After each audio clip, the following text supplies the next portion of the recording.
We just picked up some love for the truck. Got 2 gallons of oil for it because I know it's low, so I was gonna top it off anyways. And then I figured while I'm there, the oil filter looks like it's been on there for friggin' 20 years. It's pretty bad looking, so got a new oil filter as well. So I bought the 2nd gallon for however much I lose when I switch that over. And the other one's just to top it off and have stuff left over for as I go. But that's that. And then I bought another filter because this one was dirty as hell. It is a K&N, but ever since that time I got a bunch of friggin' diesel smoke on it, kind of just destroyed it, so I bought another one. So I'm gonna throw that on as well. Thing is absolutely massive. I got that in, it's literally twice the size. So that's happy. And when I get home, I gotta clean the battery terminals and strap this one down, because I realized this one's not strapped at all, so it keeps moving around and hitting the old filter. That's why that's all chewed up. So I'm not gonna let it do it to the new one. So now, got the truck back home, and I gotta try to get that old oil filter off.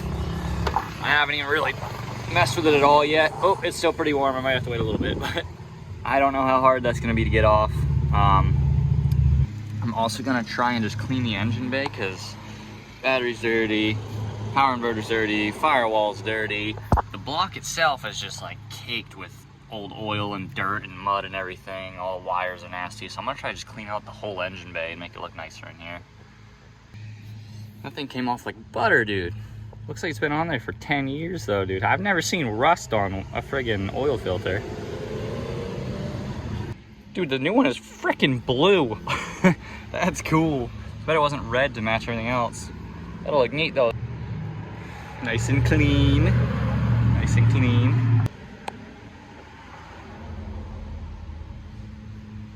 Time to go on.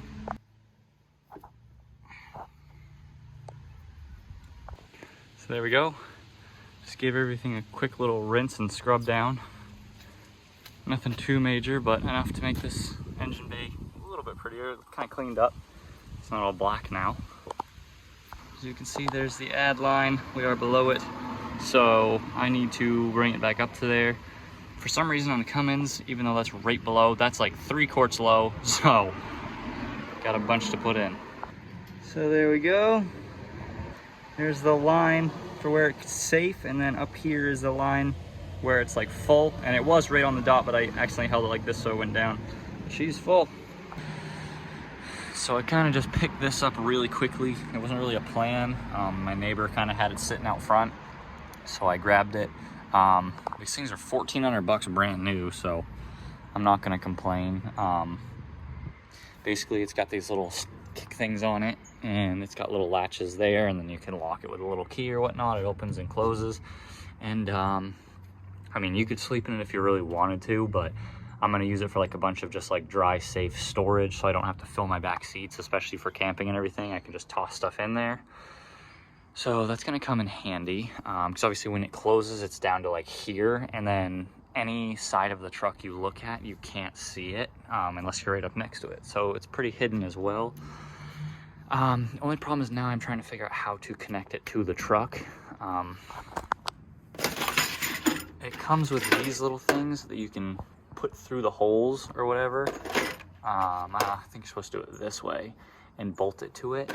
If I had a bed separator or whatever, one of those cargo separators that pushes up against each side of the bed, I could just do it right to that and then straight up just drill this back piece in to hold it. But I'm a little nervous about melting it, because the stacks up here get pretty hot. Not like really hot, but hot enough where they're gonna melt fiberglass if it touches them. So right now it's just sitting on these little props, so it's not directly on it.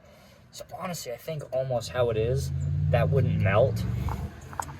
But I'm gonna go through some extra precautions. I'm gonna buy some of that heat wrap for exhaust, and I'm gonna wrap the exhaust all the way around this so that it's like not much heat's coming off. Like, it might be warm, but it won't be enough to actually melt through the fiberglass or melt it. It'll just get it warm maybe.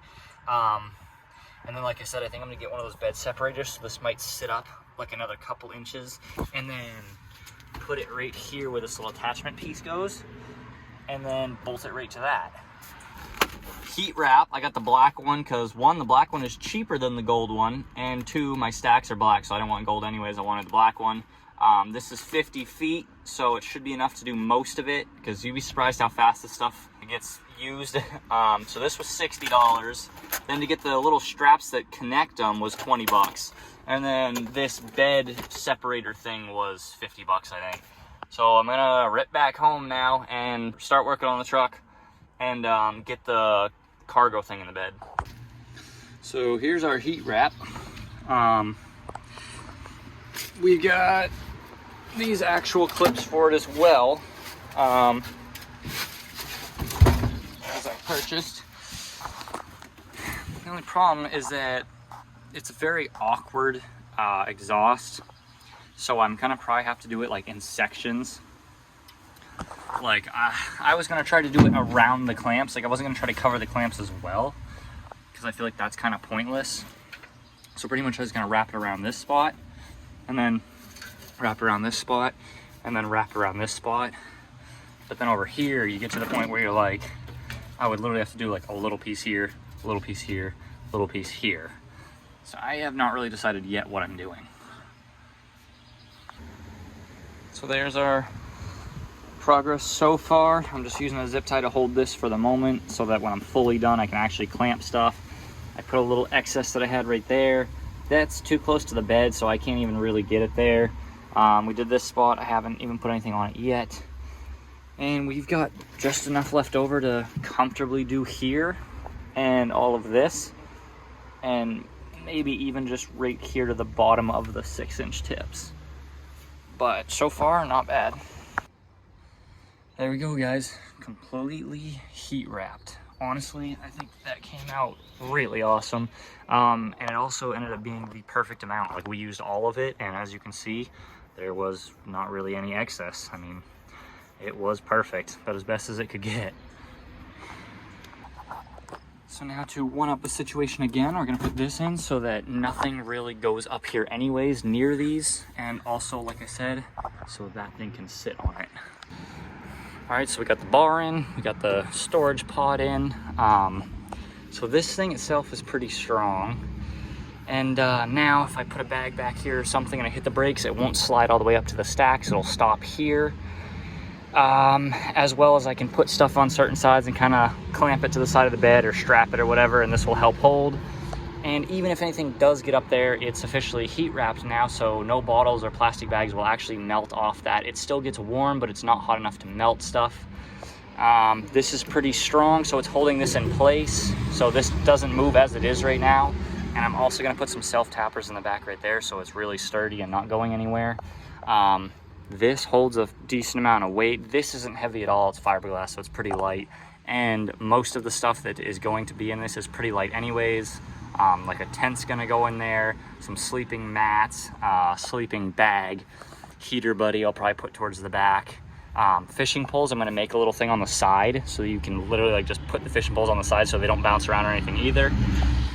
And yeah, whatever else we wanna put in there, for the most part, it's not gonna be anything heavy, so we're not gonna be straining this very much. And like I said, it's gonna be self-tapped on the back, so should be a pretty awesome little setup. It's waterproof, it's strong, it's safe, and it locks as well. So this should be pretty sweet for a little camping setup rig thing. Plus, I still don't have to have a bed cap, so I get the cool look of the truck still. Like, I like the look of the stacks.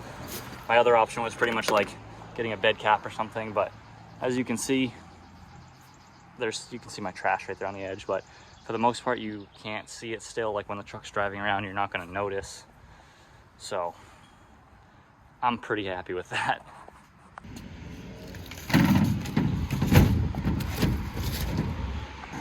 So that is pretty much the setup here. Still gonna do something with the fishing poles, but there's the storage, the cooler, water, one of my chairs. This is just trash at the moment, but I could be all set up ready to go camping and no one will know.